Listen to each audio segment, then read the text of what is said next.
perception is not reality. We have status, Jupiter in Taurus, domination, Mars in Sagittarius, and consciousness in reverse.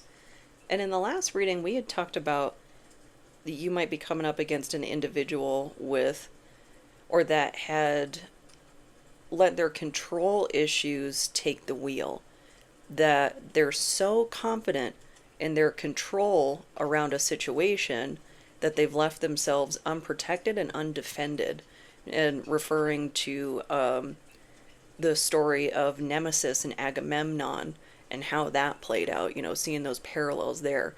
And this to me says this is the next step, that they would be using their status to dominate a situation, to dominate perception around a situation.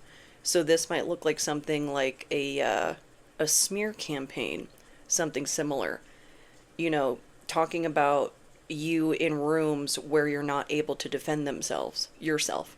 So not only saying things that make themselves look good, but saying things that make you look bad, that twofold process.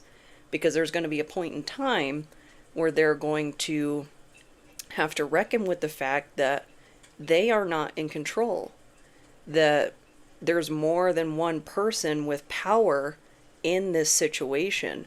Whether or not you have the fancy title or the crown or what have you to back up that power, to legitimize that power. So just be cautious of that.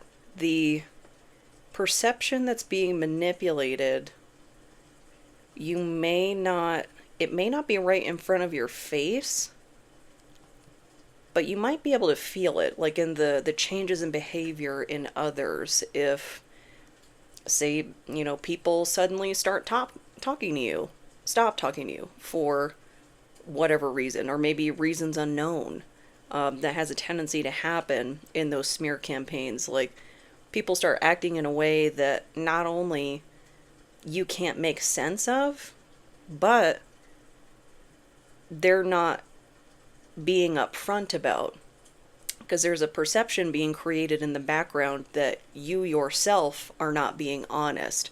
So one of the most insightful pieces of wisdom that I've heard recently is that abusive people don't only groom the target, they groom the people around them being the target and the abuser themselves. So I hope this helps.